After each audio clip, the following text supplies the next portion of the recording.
The Clash of Kings. In a time when empires clashed and thrones were won and lost by the sword, one battle changed the fate of nations forever. Morocco, the 4th of August, 1578. 3 kings, each with his own claim, his own army, and his own dream, faced off on the burning plains of al-Qasr al-Kabir. By sunset, all 3 would lie dead, and the balance of power between Europe and North Africa would never be the same. Welcome to the Battle of the 3 Kings, the most legendary confrontation in Moroccan history. The road to war. The seeds of this epic battle were planted years earlier. Muhammad al-Mutawakkil, the weak and unpopular Saadian sultan, had inherited the throne after the death of his father, Abdallah al-Ghalib, in 1574.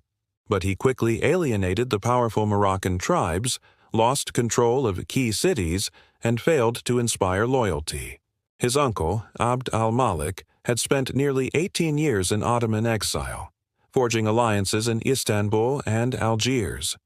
With Ottoman support, he marched west and defeated his nephew, taking the throne in 1576. But Muhammad al-Mutawakkil did not give up. He fled to Portugal, where he begged the young Portuguese king Sebastian of Portugal for help in reclaiming the Moroccan crown. Sebastian, only 24 years old, saw an opportunity for glory, conquest, and perhaps even a Christian crusade in Africa. Against the advice of his court, he raised an enormous army. The 3 Kings. This was no ordinary war. It was a battle of egos, ideologies, and empires. King Sebastian was of Portugal. Young, bold, and dreaming of reviving the Crusades, he brought with him nearly 18,000 men, including knights, mercenaries, and nobles from Spain and Italy. Muhammad al-Mutawakkil, the desperate former sultan, clinging to power and hoping to return to the throne with Portuguese backing. Sultan Abd al-Malik, Sird, wise, experienced, and strategic. Though in poor health, he commanded a disciplined army of nearly 50,000 men, including Ottoman-trained soldiers and cavalry from across the Moroccan tribes. Each man believed he was destined to rule, but destiny had its own plans. The armies gather. In July of 1578, the Portuguese fleet landed at Arzila on the Atlantic coast of Morocco. From there, Sebastian and his allies marched inland, crossing the Lucos River near the town of al-Qasr al-Kabir. Abd al-Malik allowed them to advance, carefully planning his response. He pretended to be weak, even sick, and some say he was, but his mind was sharp. He sent messages to his generals. "Do not fight until I give the order. Let them tire. Let them burn in the sun." As the Portuguese army grew weary under the African sun, the Moroccan forces closed in from the mountains and the plains. The battle.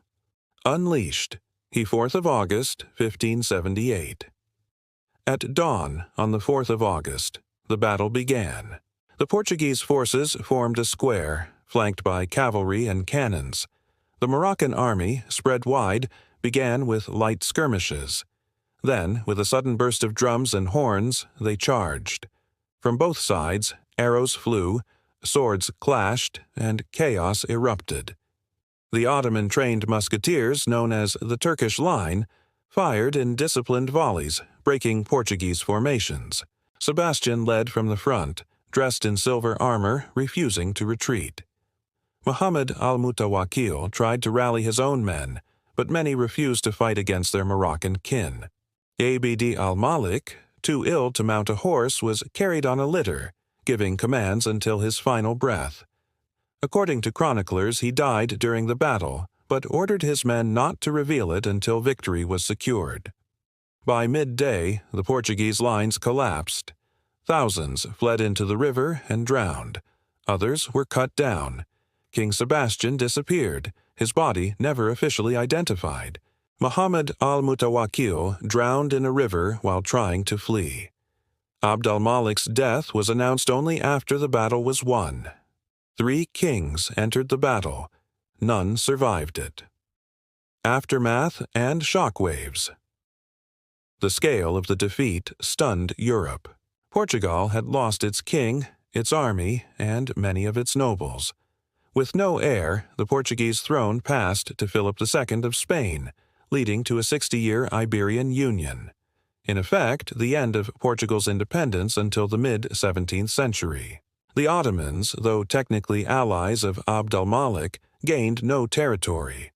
Morocco remained fiercely independent under Abd al-Malik's brother and successor, Ahmad al-Mansur, who would go on to lead Morocco into its golden age. The battle is still known in Portugal as the disaster of Al-Kakr Quibir. In Morocco, it is remembered as the day the country crushed European invasion and preserved its sovereignty. Legacy of the battle. The Battle of the Three Kings is not just a tale of blood and steel. It is a turning point in history. It showed that a united, well-led Muslim army could defeat even the most modern European force. It ended a crusading dream and reaffirmed Morocco's independence at a time when North Africa was falling under Ottoman control. It gave birth to legends. Of a king who vanished, Sebastianism lived on for centuries. Of a sultan who died in silence to secure victory. Of a kingdom that stood alone and won. A kingdom of shadows and steel. Visuals of Moroccan cavalry, burning flags, and empty armor. 3 kings met on the battlefield, and 3 kings fell. But from the ashes of that war, a new Morocco emerged, bold, independent, and unyielding. If you enjoyed this deep dive into one of the most epic battles in North African history, subscribe, leave a comment, and share the story. What other forgotten moments from history should we explore next? Until next time, stay curious and stay unexplained.